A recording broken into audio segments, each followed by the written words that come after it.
Hello everyone and welcome back to TowerGate. It is TowerGate Day number 351. Friday, February 23rd, 2018. Thank you so much for tuning in. Well, today is not going to be a fun Friday. I'm very sorry. The first story I have to talk about today is troubling. It's maddening. It's confusing. And I don't like starting my videos on such a low note, but I figure let's go ahead and get it out of the way. Many of you have already heard this news. For those of you who haven't, buckle yourselves in and brace for impact. The Broward County Sheriff, Scott Israel, said on Thursday that a deputy was at the high school, Marjorie Stoneman Douglas High School, while the shooter was shooting but never went in, even though the officer heard the gunshots and clearly knew a gunman was inside the school. 17 people died, 15 wounded. The sheriff saw the video, but likely will not release the video. The deputy, Scott Peterson, was suspended without pay and has since resigned.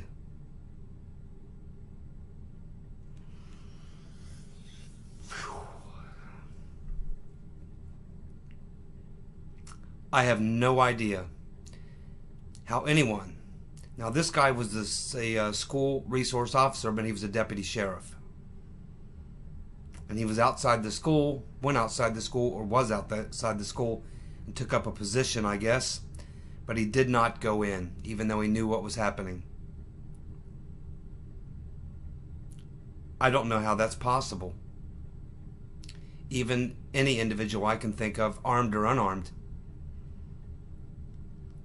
especially a deputy sheriff, school resource officer who's there for that very reason, to provide protection, did not make any effort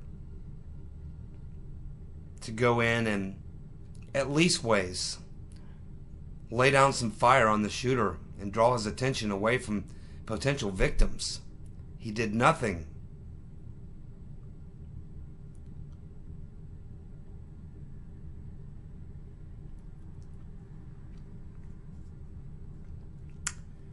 I just don't know what to say about that.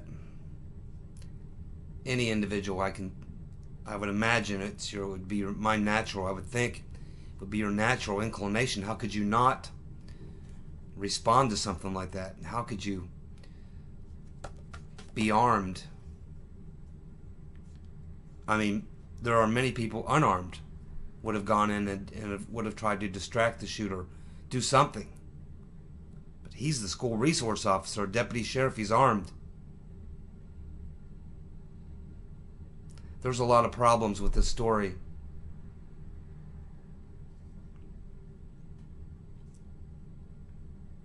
The sheriff failed. The school board failed. The FBI failed. The parents failed. This deputy sheriff, school resource officer, clearly failed. The social services there in that county failed. Everyone failed. Police records show that the cops were at the shooter's house 39 times over a period of 7 years. The teen's guardian, guardian, I guess that means he had no parents. The teen's guardian told cops that the shooter had bought tons of ammo, used a gun against people before, and even put a gun to others' heads in the past. The shooter cut himself, but social services investigators declined to commit him under the Baker Act, ruling that he was not a threat to himself or others, even after knowing he was planning a gun purchase. Should also be noted that this liberal anti-gun sheriff has been photographed with the Rotten Reverend Crooked Hillary Clinton. He donated to her campaign. He's a liberal Democrat and an anti-gunner. This sheriff will not be reelected, but that will not bring back those kids. Hopefully these people, I don't know, maybe it's a liberal district, I don't know. But hopefully a good sheriff will run, a sheriff like the sheriff we have here, Richard K. Jones. If Richard K. Jones was the sheriff in that county, those kids would be alive today.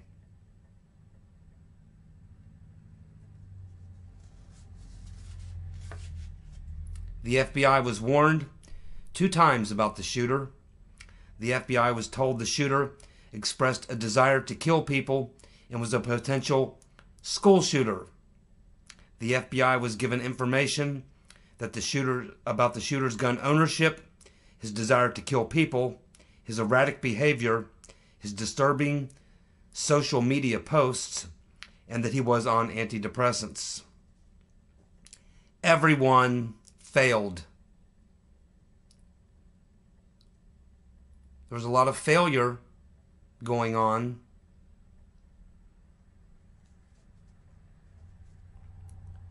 Let's move on. David Kramer, Senator Magoo's right-hand man, runs the McCain Institute, was with Magoo at the Nova Scotia conference.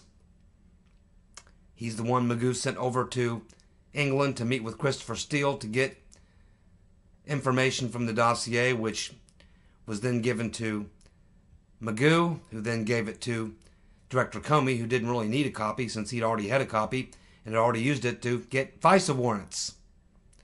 But Magoo gave it to him anyway. Still haven't figured out why.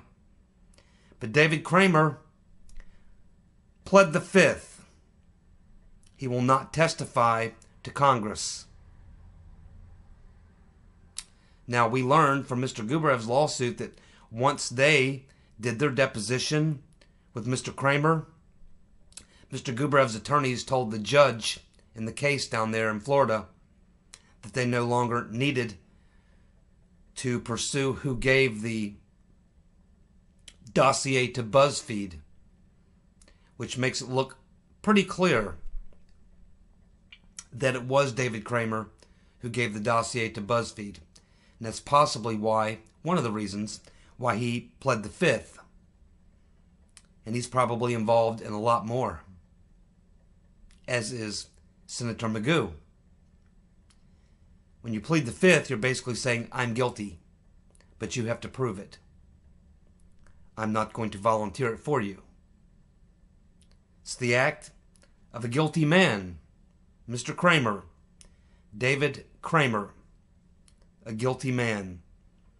Hopefully, he will face a grand jury, and maybe he'll plead the fifth, by which time, hopefully, we will have the transcripts of the civil suit in Florida, where Mr. Gubarev's attorneys will be able to testify to the fact that David Kramer did, in fact, give the dossier to BuzzFeed and maybe other things as well.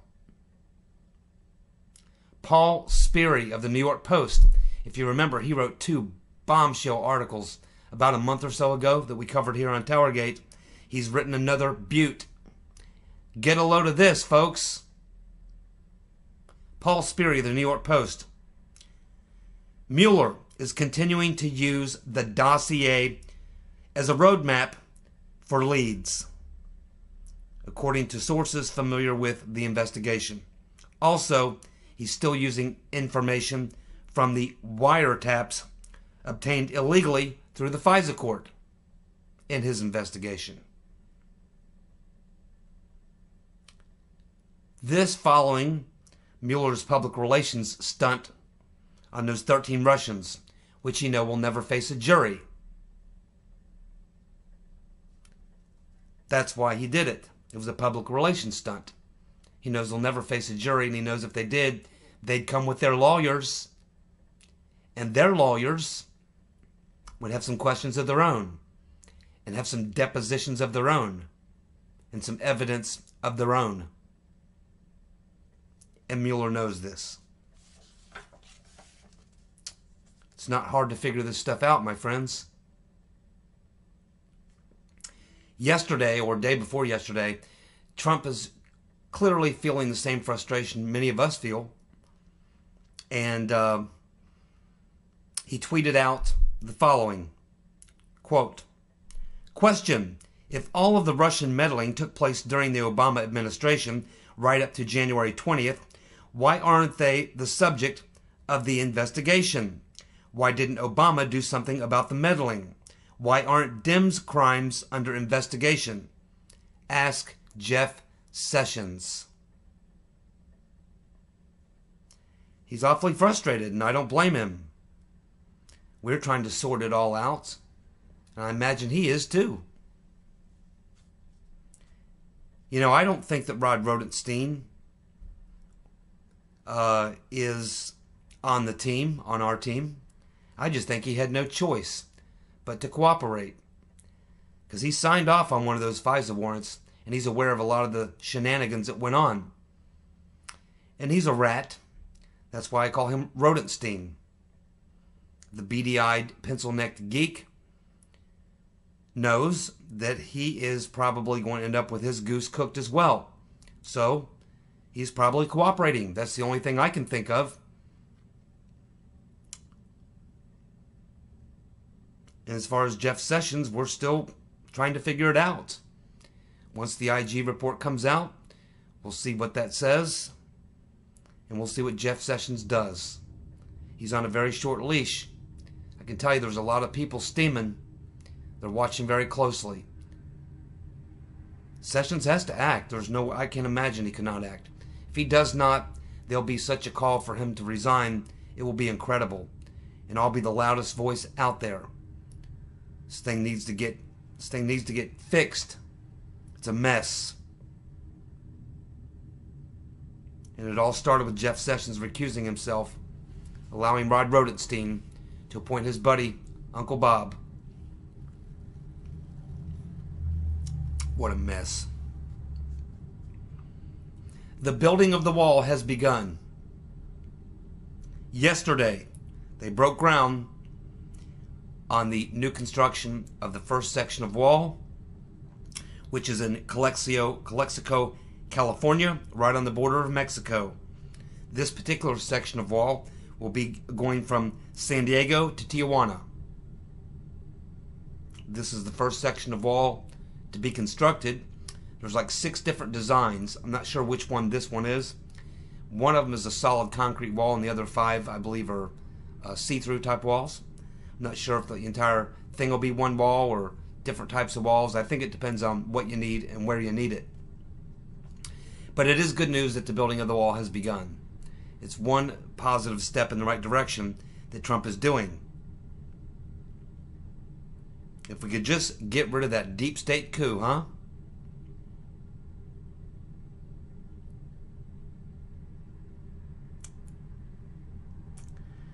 Nancy Pelosi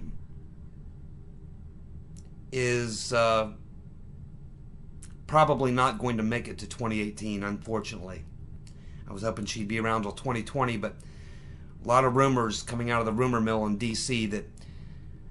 that this Democrat, Tim Ryan, who's actually from Ohio, he's not a far-left nutty Democrat. He's kind of a somewhat reasonable Democrat, but he's still a lefty.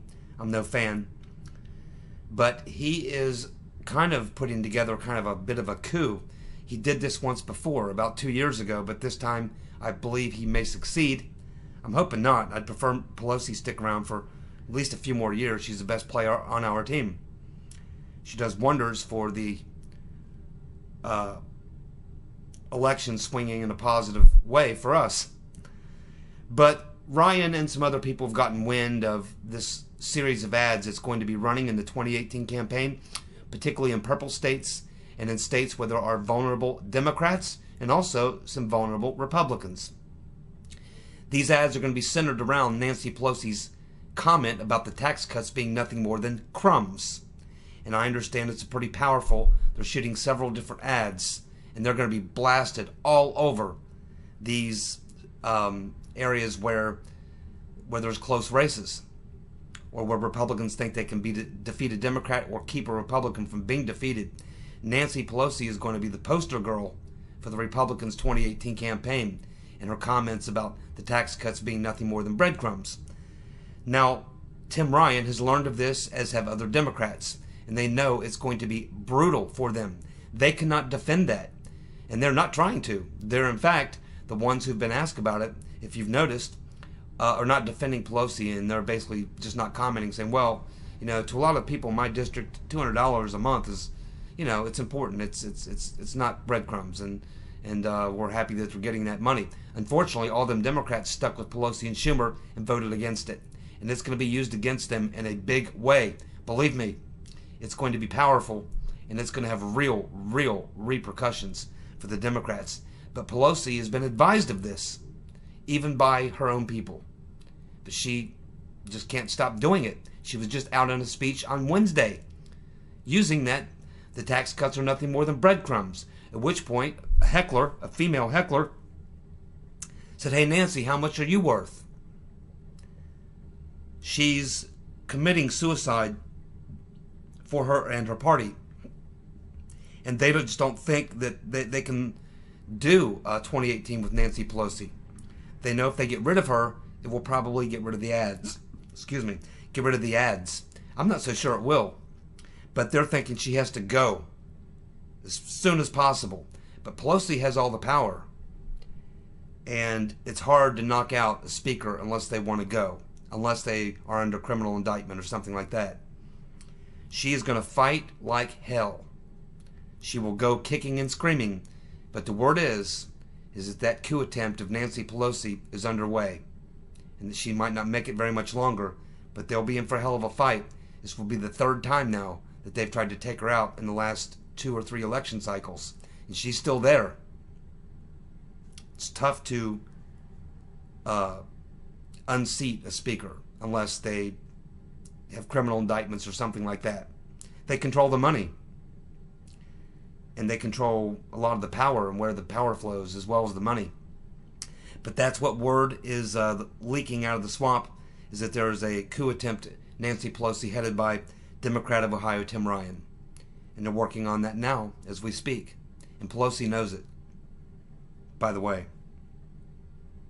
The Australian Labor Party government officials, staffers, were sent to work against Trump in 2016 on the 2016 campaign for the Rotten Reverend, Crooked Hillary. This was funded by Aussie taxpayers. It's now becoming quite the scandal. It is a violation of the Federal Election Commission laws. Will Mueller indict the Australian Labor Party officials and their staffers who colluded with the Democrats in the U.S. in the 2016 campaign? I know we have some good Aussie folks that watch my YouTube videos. Love the Aussie people. Certainly love your rock and roll. I've met some fine Aussies. And this Australian Labor Party does not represent them, I'm sure. No more than the Liberal Democratic Party represents most of us. We know how you feel, my Aussie friends.